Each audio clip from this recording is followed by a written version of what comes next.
In the previous tutorial, we defined our Django service in the Docker Compose file. We found that when we started our container, of course, we don't have a Django project, so the container isn't able to fully initialize. So we're going to solve that problem in this tutorial, initializing a new project, an app, inside of a Dockerized development environment, and then also configure and connect our Django application to our Postgres database.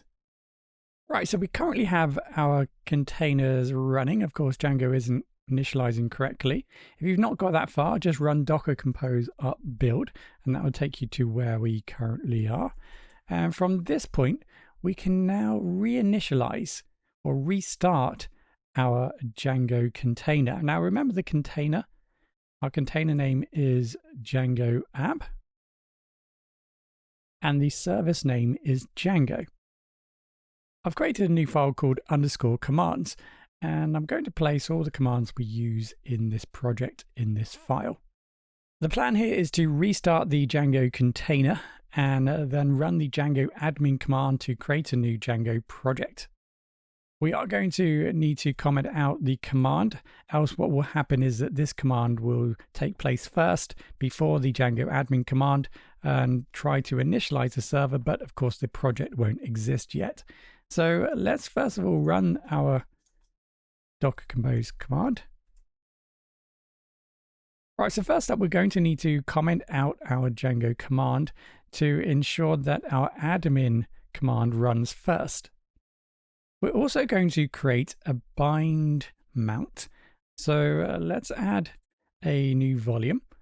So we're going to bind a folder on the container to a folder locally. And that way we can continue developing locally within Visual Studio Code here, but anything that we do create will automatically be synced to the container folder app. So we're going to create a new folder here called app. This is where our Django project will be created. And like I said, this folder will be synced to our app folder on the container. So here we simply specify dot, referring to the same folder location as the docker compose file. So inside of this directory here, we find the app folder, and then we're going to map that across to the app folder on the container. Right, so let's now run our command. This is going to create a new project. If we have a look in app now, you can see the app has now been created. Our Django project has now been created. So now the project has been created, we can simply go back to compose. This is just a one-time only. We can then reinitiate the command to start our Django server. We're going to need to do a little bit of tidying up here in our containers, so I'll just delete everything there. And now we should be able to go back to the previous command of running docker compose up build. So now when we run all of our containers, go back, you can now see that the Django container has started because we have a project. Now, of course, we can further confirm Django is working by navigating over to our browser 127.0.0.1:8000, and that then returns the Django congratulations screen. Now that we have the Django container started, we can move into the container, go to exec, and then run a new command. So Python manage.py startup inventory to create our new inventory app.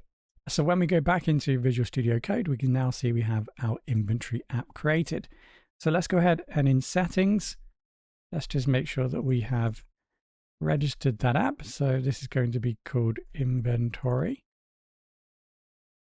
I am also using the extension rough for linting and formatting. So I do have a VS Code folder, .vs code, and a setting file that looks something like this to automatically format and provide linting services. So now that we have the Django project and application started, let's configure it to connect to our Postgres service. Back in the core settings, I've replaced the database configuration with our Postgres configuration, defining the user, the password, as we've defined in our docker compose file, the host. So this is the name of the Docker service, Postgres, and then the port is the default port 5432. Now we just need to finally test to make sure that is working correctly. So back in our Django container in the exec here, let's go ahead and just run python manage.py migrate. It looks like we've got a problem. Our database adapter has many flavors, and we just need to make sure that we define an extra, and that is to specify the binary to ensure that we have compatibility with Python, Django, and connectivity to our database. So we just need to update the requirements text to include binary here, and then we need to run our up build command again to rebuild the images, and that will install on our new image, and then we can then run our container from there. So let's go ahead, make that small change, run docker compose up build, and we can then go ahead and test our migrate again. The containers have restarted. Let's move into our Django app, exec, and then let's run the migrate command, and we can now successfully migrate to the Postgres database. So we now have our Django application initialized.